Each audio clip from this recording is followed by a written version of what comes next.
Evolução do gerenciamento de risco ambiental no Brasil na construção de hidrelétricas de grande porte.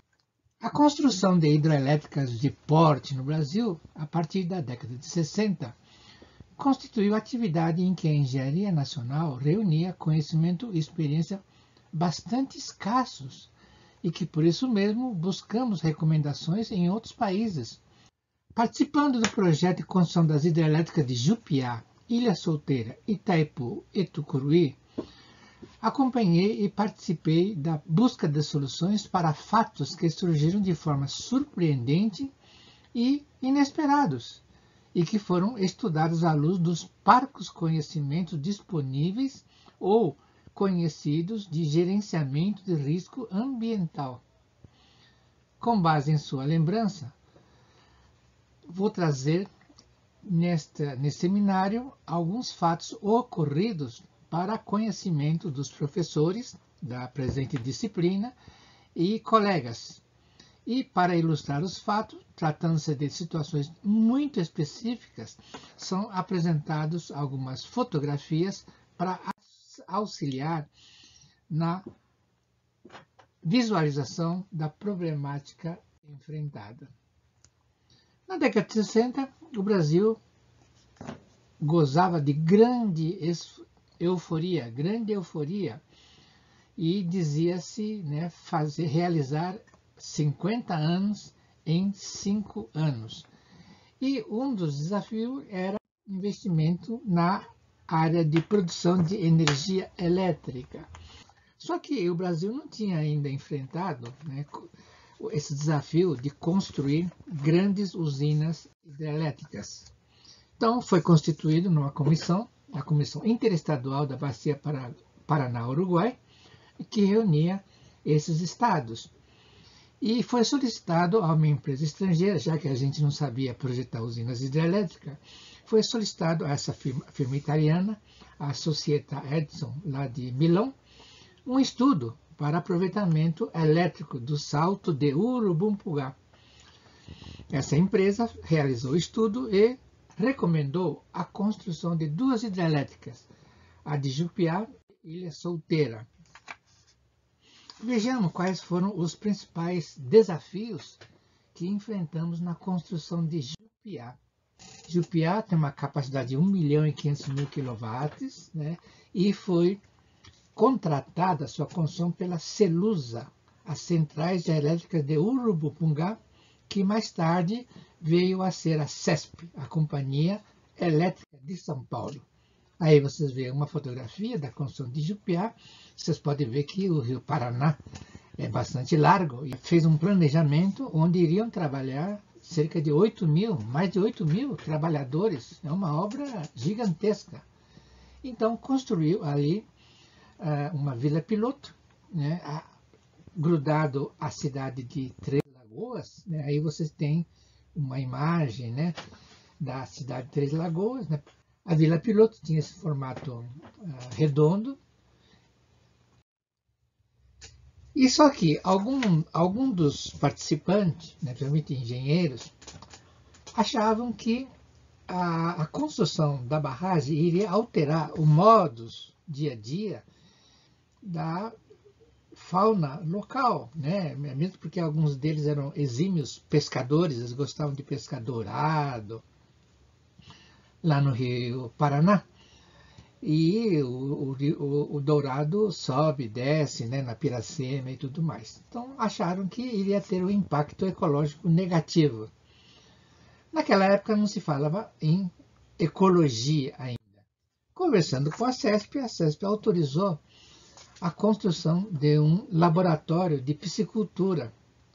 Esse laboratório eram vários tanques, onde se estudou os hábitos daqueles peixes, né, que vivem naquele rio. Inclusive, se estudou a possibilidade, né, já que a represa teria águas paradas, de adaptação, de aclimatação de outras espécies, né, como o tucunaré, que vive ali na região dos rios amazônicos. Esse laboratório deu tão certo que as escolas de agricultura enviavam seus alunos para conhecer esse laboratório de piscicultura da CESP, lá em Jupiá, e também despertou a atenção para a piscicultura em Lagoas. E depois disso, alguns anos depois, alguns empresários se aventuraram na construção desses recipientes, né, para a criação de tilápias. A coisa deu tão certo que hoje a tilápia representa um valor econômico significativo. E tem até alta tecnologia, que eles não alimentam mais as tilápias jogando ração com a mão. Isso tudo é computadorizado, tem até um computador que alimenta as tilápias 28 vezes ao dia. Então elas crescem num tempo muito mais rápido. E tudo isso é industrializado, alta tecnologia na industrialização, e uma boa parte dessas tilápia industrializada é exportada. Aí vocês têm alguns números, né, de algumas propriedades criadores de tilápia no Brasil todo, quais são os países para os quais o Brasil exporta a tilápia. Como é que foi o desafio da construção de Ilha Solteira? Ilha Solteira é uma grande usina, são 3.600.000 quilowatts, um pouquinho acima, 60 quilômetros acima de Jupiá, no próprio rio Paraná. E o nome Ilha Solteira se deve a essa ilha, porque naquela região dos Saltos de Urubupungá havia muitas ilhas, e tinha uma que ficava sozinha, parecia uma ilha solteira. Então, o povo da região chamava aquela ilha de Ilha Solteira. Então, esse foi o nome adotado. E, na época, se considerava que Ilha Solteira seria a segunda maior usina hidrelétrica do mundo. Aí está o canteiro, na vila residencial próxima das obras. Alguns trabalhos, né, porque nós resolvemos construir a barragem, que normalmente é feito com rocha e concreto. Nós resolvemos fazer uma barragem inteiramente de terra, de argila. E isso arrepiou, né, os grandes construtores de barragem do mundo, principalmente os norte-americanos, achavam isso uma ideia maluca, né? Mas de terra, na primeira chuva vai derreter e levar tudo. Então nós estudamos essa possibilidade, né? E a barragem lá de Ilha Solteira, ela é integralmente feita de terra, de argila, né? Porque a região ali é muito conhecida, né, pela terra roxa, pela terra vermelha. E Ilha Solteira inaugurou uma nova era, né, de transporte, de transformadores enormes, né, 400 toneladas. Tinha uma logística especial para levar esses transformadores. Vamos ver a construção de Itaipu. Itaipu é a maior usina hidrelétrica do mundo. É a que produz mais energia elétrica. Aí está a construção da casa de força, né? Na fotografia menor, a minha participação lá em Itaipu. E aí você tem uma vista, né, que eu montei sobre a obra, né? Tinha duas vilas residenciais, uma só era um alojamento para os trabalhadores solteiros, e a outra vila era com casas, né, para trabalhadores casados, né, trabalhadores com família. O grande problema da construção de Itaipu é que ficava na fronteira entre o Brasil e Paraguai. E previa-se, né, o emprego para 30.000 trabalhadores. Olha o tamanho da obra, né? Nós começamos lá em Jupiá com 8.500, e em Itaipu já tínhamos 30.000 trabalhadores. Só que o tratado binacional que foi feito, né, entre o governo brasileiro e o governo do Paraguai exigia que para cada trabalhador brasileiro tivesse um trabalhador paraguaio. Para um mecânico brasileiro, um mecânico paraguaio. Para um tratorista brasileiro, um tratorista paraguaio. Então, tinha que ser isso. Eu mesmo, né, como engenheiro, fazendo alguns cálculos de Itaipu, eu tinha um engenheiro paraguaio trabalhando lado a lado comigo. Vamos ver o desafio da construção de Tucuruí. Tucuruí ficava, digamos assim, no meio do mato. A cidade mais próxima, né, que é Belém, ficava a quase 300 quilômetros. Ficava, não, fica a 300 quilômetros. E a outra cidade, a segunda cidade do Pará, que é Marabá, fica a quase 200 quilômetros. E Altamira, que poderia ser uma outra opção, fica também a quase 300 quilômetros. Então, diferentemente de Jupiá, né, que tinha 3 lagoas, né, Itaipu, que tinha 2 cidades coladas, Foz do Iguaçu e Porto Stroessner, então essas cidades poderiam dar o suporte, a alimentação para aqueles trabalhadores todos. Agora, Tucuruí, vocês estão vendo aí pelo mapa, que ficava aí a 200, 300 quilômetros de um local e não havia estradas pavimentadas. Então, a logística para o suporte de vida para esses trabalhadores tinha que ser uma logística muito especial. Então, não teve jeito. Tucuruí também é uma obra de grande porte, né? Você vê só esse rotor do gerador tem quase 20 metros de diâmetro. Olha o tamanho do rotor. Olha o tamanho do transformador lá de Tucuruí. E olha os caminhões que foram empregados lá em Tucuruí. Essa torre da travessia do Rio Tocantins tem 116 metros de altura. E na fotografia da direita vocês estão vendo um engenheiro, Roberto Watanabe, né, que foi inspecionar se aquela torre estava sendo construída de acordo com o projeto. E nós construímos 1.300 quilômetros de linha de transmissão entre Tucuruí, Marabá, Baetetuba e Belém, até Imperatriz, no Maranhão.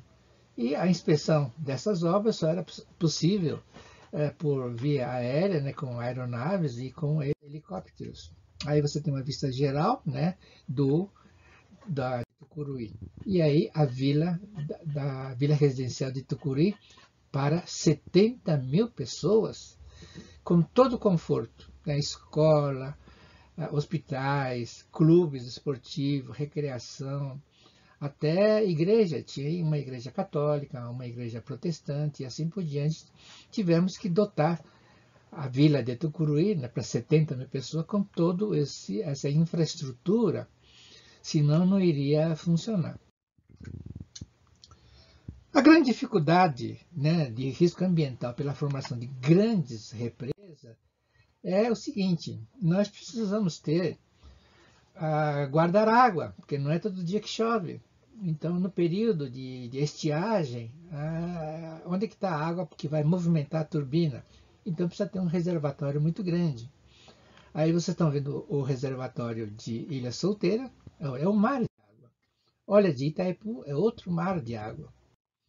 Só que, pressionado, né, pela imprensa mundial, que ficava acusando o Brasil de fazer grandes hidrelétricas, inundando vastas áreas da floresta, então a engenharia brasileira reestudou a questão da turbina e aquela que a gente vinha utilizando, né, desde Ilha Solteira, Água Vermelha, Itaipu e Tucuruí, que são turbinas tipo Francis.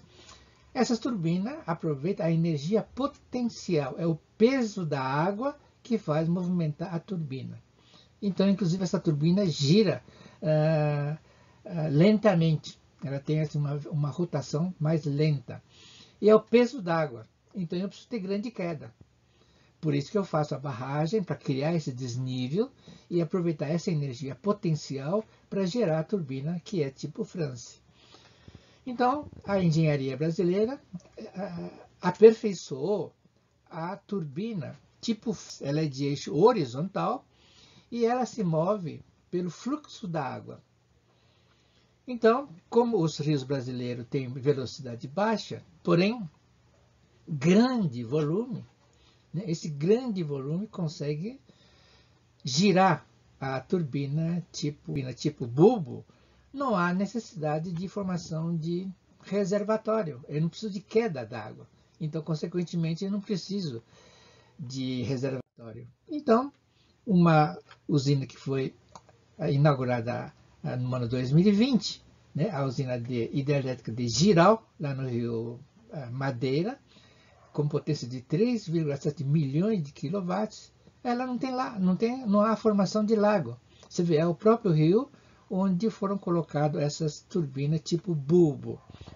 A outra usina, que é de Santo Antônio, também no rio Madeira, lá na Amazônia, vocês podem ver que não há formação de lago, não há necessidade, é só o fluxo da água passando que movimenta a turbina.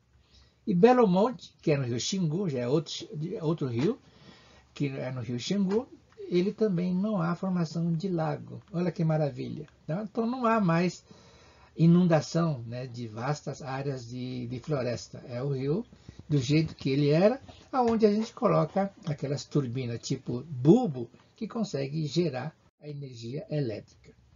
Então, o Brasil, né, começou a tirar proveito das águas da Amazônia. Então, aí vocês estão vendo 3 usinas, Jirau, Santo Antônio e Belo Monte. De Jirau e Santo Antônio tem uma linha de transmissão que vem até Araraquara. São 2.375 quilômetros de linha de transmissão em corrente contínua, trazendo a energia lá de Porto Velho, da região lá de Porto Velho, até Araraquara, aqui no coração do estado de São Paulo. E de Belo Monte tem 2 linhas, né, uma com 2.000 e poucos quilômetros e a outra com 2.500 quilômetros. Uma vem desde Belo Monte até Estreito, em Minas Gerais, e daí para Atibaia, Itatiba, de Itatiba vai para Curitiba e assim para o sul do Brasil. E a outra linha também sai de Belo Monte, vai até Paracambi, na região industrial do estado do Rio de Janeiro. Então, nós, felizmente aqui no Brasil, por ser um país de dimensões continentais, nós temos 2 regimes de chuva. É o único país do mundo que tem 2 regimes de chuva. Então, quando é estiagem aqui no sul-sudeste, chove muito na Amazônia. E quando é estiagem na Amazônia, chove muito aqui no sul e sudeste. Então, sempre tem água, ou é aqui ou é ali. E agora, graças a essa interligação entre o norte e o sudeste,